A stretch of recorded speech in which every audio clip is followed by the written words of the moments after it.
रोटारी club of Bhubaneswar heritage पक्षरु royal कॉलेजर छात्र छात्री एवं सदस्य मानक पई जगन्नाथ संस्कृति उपर एक स्वतंत्र कर्मशाला अनुष्ठित होई जाइछि। एही कर्मशाला रे रोटारी क्लबर सभापति राजनारायण त्रिपाठी जोगदेई कहिसंती जे जगन्नाथ संस्कृति केवल ओडिसा रे सीमित नुहे बरं एहा विश्वर 100 रु अधिक देश रे पहुंचिछि एवं विभिन्न शहर रे रथयात्रा पालन करा जाउछि।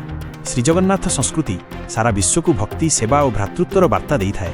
एठारे राजा मध्य निजकु प्रभुंकर सेवक बोली मानती, जहा प्रशासन और राजनीति क्षेत्र में एक महान आदर्श अटे। छात्र छात्री मध्य ओडिया भाषा संस्कृति एवं जगन्नाथ संस्कृति विषय रे जागरूकता सृष्टि करिबा एवं एही विषय रे अधिक गवेषणा करी संस्कृति को आगको बढ़ाइबा एही कर्मशालार मुख्य उद्देश्य थिला बोली से मत प्रकाश करिसंती।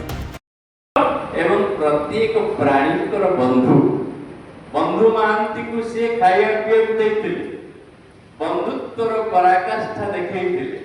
तेणु ये जगतर बंधु जगबंधु जगतर नाथ श्रीक्षेत्र जो लीला करुछंती ये होची तांकर मानवीय लीला। माने जड़े ठाकुर ठाकुर ही रहिबार इच्छा ताकर नाही, ताकर भारी इच्छा मनुष्यटी हे जाय। काई कि से चाहती आम मानक सहित रहया। जगन्नाथ संस्कृति रो वैशिष्ट्य हला एठी ताको नतमस्तक हवार आवश्यकता नाही। सबुठी ठाकुर को मुंडिया मारा जाए। श्रीक्षेत्र रे कुंडेवा परंपरा थिला। हाथ बढ़े देकर जगन्नाथ को आरे कालिया मो साथ मिसी जा, ये हूँ जगन्नाथ संस्कृति। आउ को ठाकुर को अपन गाड़ी दे पारे, जगन्नाथ महाप्रभु को गाड़ी देवे। आम ओडिशा जड़े प्रसिद्ध कवि कवि सूर्य बलदेव रथ जगन्नाथ महाप्रभु को दे गाड़ी दे कहले बाधिला जानी क्षमा कर नहिले रमा रमण दंडे दियो टाणी तुम्भुंकु जगन्नाथ आज मो मनरथ भरती करी देवी गाड़ी हे महाप्रभु करुणा सिंधु बोली करी कहंती बुद्धे डरी मरी काल सर्प आपण कबल कर प्राण पवन मानंक सबुई। तेणु जगन्नाथ को भक्त गाड़ी दौची। जगन्नाथ लोक तुमको मिछरे डरी डरी करी करुणा सिंधु बोली कहउचंती, किंतु तमे होतो गोटे गाड़ीर विषधर सर्प। काईकि ना समस्तंकर प्राण रूपक पवन को ग्रास कर तमे समस्त को अंतकाल रे विराट सुंदर गर्भ को नहीं जाउछ।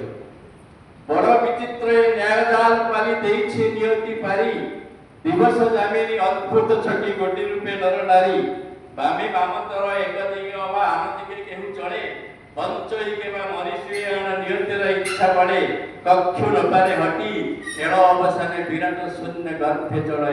देखो आज Rotary club of Bhubaneswar heritage तरफ मुझे राजनारायण त्रिपाठी सभापति president Rotary club of Bhubaneswar heritage.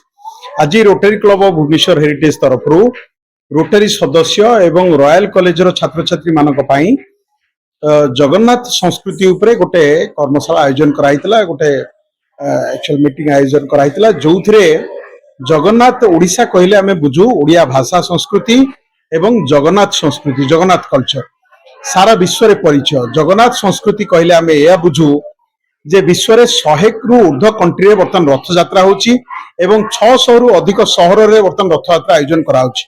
द्वितीय जिनस जगन्नाथ कल्चर सारा विश्व को यही संदेश दूची जे भगवान स्वयं भक्त को देखा करिया को आसंती रथ यात्रा अवसर रे।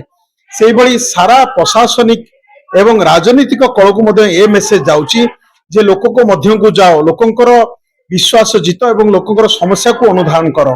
ये होची जगन्नाथ संस्कृति सारा विश्व को प्रेरणा दूची। एवं आउ गोटे जिनस होची उत्कल रे स्वयं जगन्नाथ होचंती जे राजा, बाकी राजा जे से होचंती सेवक। तेणु से सेवक हिसाब रे जो परंपरा जो कर्तव्य समस्त करिया पई से गोटे सुचारू रूपे राजनीतिक प्रशासन कल को मध्य गोटे जगन्नाथ संस्कृति तरफ मेसेज जाउची जे आपण माने सेवक भाबी प्रजा मानकर सेवा करंतु। एई जो जगन्नाथ कल्चर जो मेसेज सारा विश्व को प्रेरणा दूची। आज आमे छात्र छात्री एवं रोटरी सदस्य मानक उद्बोधन देलु एवं या माध्यम रे सारा ओडिसा को आमे मध्य वार्ता देबाक चाहूचु जे जगन्नाथ महान जगन्नाथ संस्कृति जोठी भक्तिर सहित भक्ति प्रीति एवं बंधुर निदर्शन होची जगन्नाथ संस्कृति। जगन्नाथ संस्कृति सारा विश्व को एकाठी रखिवार संस्कृति। एवं आपण जानिथिबे जगन्नाथ संस्कृति आमे जो कहूचे जे जो छेक अर्ण एवं जो नैवेद्य आज प्रसाद महाप्रसाद अबड़ा एवं तापरे होची जो यही सब जो कहे सब गुड़ाक गोटे भक्तिर निर्दर्शन सबुतिरे गोटे प्रकार जिनसरू किंतु सबुतिरे भाव अलगा एवं ये जो भाव और भाषा सहित जो जगन्नाथ संस्कृति जोड़ी रही सारा विश्व को ये गोटे संदेश दूची एवं आज मु भावुची आमे धन्य मन करछु एभली जो सब्जेक्ट को नहीं आमर क्लब होची हेरिटेज क्लब ये संस्कृति उपरे आमे गवेषणा करिबा एवं लोकन को जणैबा एवं ओडिसार संस्कृति को आगु को बढ़ाइबा एटा होची हमर